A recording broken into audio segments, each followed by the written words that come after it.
Assalamualaikum warahmatullahi wabarakatuh. Apa kabar sahabat semuanya? Semoga kita senantiasa selalu ada dalam kesehatan dan keselamatan. Bertemu kembali di sini di channel yang menyajikan informasi-informasi seputar dunia Islami.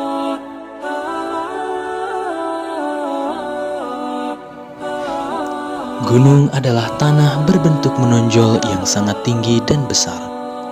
Biasanya tingginya lebih dari 600 meter. Gunung bisa dibedakan dari permukaannya yang menjulang lebih tinggi dibandingkan daerah sekitarnya. Gunung biasanya lebih tinggi dan curam dari sebuah bukit, tetapi ada kesamaannya. Istilah gunung atau bukit sering digunakan tergantung adat lokal. Beberapa otoritas mendefinisikan gunung dengan puncak lebih dari besaran tertentu. Misalkan saja, ada yang menyebutnya gunung jika memiliki tinggi 2000 kaki atau 610 meter. Sebuah gunung biasanya terbentuk dari gerakan tektonik lempeng, gerakan orogenik atau gerakan apiorogenik. Sementara pegunungan adalah kumpulan dari barisan gunung-gunung. Gunung merupakan salah satu bagian dari ciptaan Allah Subhanahu wa Ta'ala. Dijelaskan bahwa gunung dapat menimbulkan aktivitas, dan itu atas kehendak Allah Azza wa Jalla. Dalam buku Tafsir Ilmi Samudra, dalam perspektif Al-Quran dan sains yang disusun Lajnah Pentasihan Mushaf Al-Quran Badan Litbang dan Diklat Kementerian Agama Republik Indonesia bersama Lembaga Ilmu Pengetahuan Indonesia atau LIPI, diungkapkan bahwa gunung terus bergerak. Gunung yang selalu bergerak diibaratkan pergerakan awan.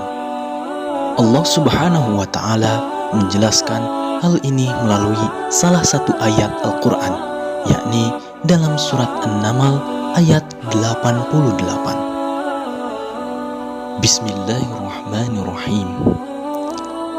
Wa taral jibala tahsabuha jamidatan wa hiya tamurru marra as-sahab. Sun'allahi allazi atqana kulla syai'. Innahu khabirum bima taf'alun. Yang artinya, dan kamu lihat gunung-gunung itu, kamu sangka dia tetap di tempatnya, padahal ia berjalan sebagai jalannya awan. Begitulah perbuatan Allah yang membuat dengan kokoh tiap-tiap sesuatu. Sesungguhnya Allah Maha mengetahui apa yang kamu kerjakan.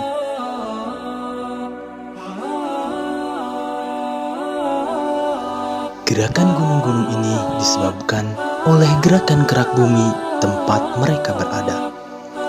Kerak bumi ini seperti mengapung di atas lapisan magma yang lebih rapat. Abad ke-20, untuk pertama kalinya dalam sejarah, seorang ilmuwan Jerman bernama Alfred Wegener mengemukakan bahwa benua-benua pada permukaan bumi menyatu pada masa-masa awal bumi, tetapi kemudian bergeser ke arah yang berbeda-beda, sehingga terpisah ketika mereka bergerak saling menjauhi.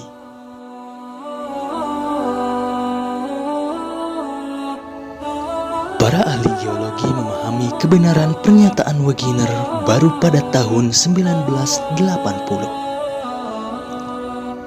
yakni 50 tahun setelah kematiannya. Sebagaimana pernah dikemukakan oleh Wegener dalam sebuah tulisan yang terbit tahun 1915. Sekitar 500 juta tahun yang lalu, seluruh tanah daratan yang ada di permukaan bumi awalnya adalah satu kesatuan yang dinamakan Pangaea. Daratan ini terletak di kutub selatan. Sekitar 180 juta tahun yang lalu, Pangaea terbelah menjadi dua bagian yang masing-masingnya bergerak ke arah yang berbeda. Salah satu daratan atau benua raksasa ini adalah Gondwana yang meliputi Afrika, Australia, Antartika, dan India. Benua raksasa kedua adalah Laurasia yang terdiri atas Eropa, Amerika Utara, dan Asia, kecuali India. Selama 150 tahun setelah pemisahan ini, Gondwana dan Laurasia terbagi menjadi daratan-daratan yang lebih kecil. Benua-benua yang terbentuk menyusul terbelahnya Pangaea telah bergerak pada permukaan bumi secara terus-menerus sejauh beberapa sentimeter per tahun. Peristiwa ini juga menyebabkan perubahan perbandingan luas antara wilayah daratan dan lautan di bumi. Pergerakan kerak bumi ini diketemukan setelah penelitian geologi yang dilakukan pada awal abad ke-20. Para ilmuwan menjelaskan peristiwa ini sebagaimana berikut. Kerak dan bagian terluar dari magma dengan ketebalan sekitar 100 km terbagi atas lapisan-lapisan yang disebut lempengan. Terdapat 6 lempengan utama dan beberapa lempengan kecil. Menurut teori yang disebut lempengan tektonik, lempengan-lempengan ini bergerak pada permukaan bumi, membawa benua dan dasar lautan bersamanya. Pergerakan benua telah diukur dan berkecepatan 1 hingga 5 cm per tahun. Lempengan-lempengan tersebut terus-menerus bergerak dan menghasilkan perubahan pada geografi bumi secara perlahan. Setiap tahun misalnya, Samudra Atlantik menjadi sedikit lebih lebar. Ada hal sangat penting yang perlu dikemukakan di sini. Dalam ayat tersebut, Allah Subhanahu wa Ta'ala telah menyebut tentang gerakan gunung sebagaimana mengapungnya perjalanan awan. Kini, ilmuwan modern juga menggunakan istilah continental drive atau gerakan mengapung dari benua untuk gerakan ini.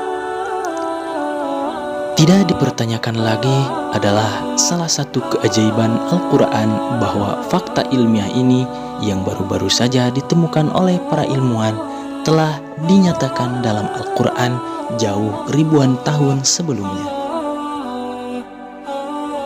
Wallahu a'lam bishawab.